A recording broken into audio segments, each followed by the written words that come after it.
এই ঘড়িটা হচ্ছে বাবার জন্য পছন্দ করেছি, মানে আমার বাবার জন্য।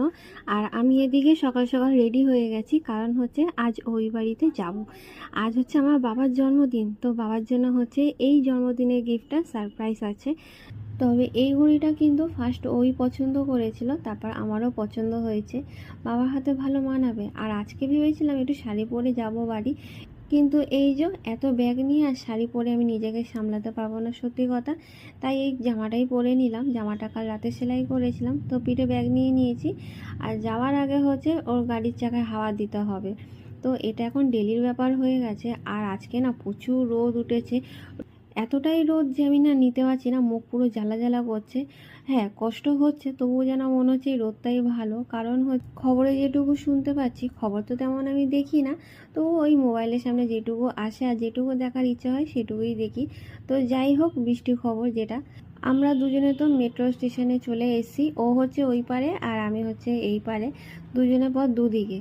আমি তো ঘরেও চলে এসেছি, তবে বেলা অনেকটাই হয়েছে। আর আসার সময় হচ্ছে দই নিয়ে এসেছি, মা বলেছে দই আনতে, আর তার সাথে নিয়ে এসেছি ঠাকুরের মিষ্টি।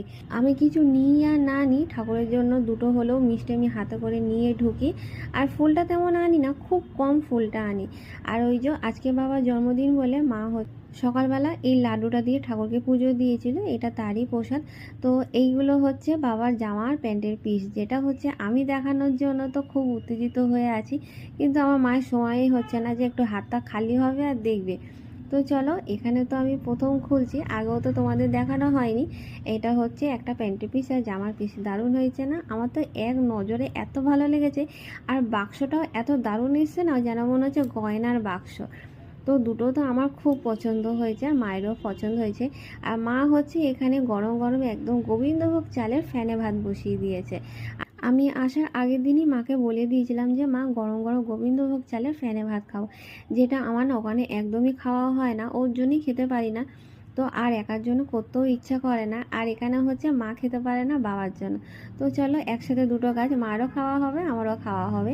আর মা হচ্ছে করেছে আজকে শসা দিয়ে আলু পোস্ত, প্রথম করেছে, কিন্তু তরকারিটা না খুব সুন্দর হয়েছিল, আর বেশ ঝাল ঝালও হয়েছিল। কিন্তু যাই বলো, আজকের ভাত খাওয়াটা আমার এতটা ভালো হয়েছিল যে আমি বলে বোঝাতে পারবো না। অনেক দিনের পর এরকম তৃপ্তি করে ভাত খেলাম, সত্যি কথা।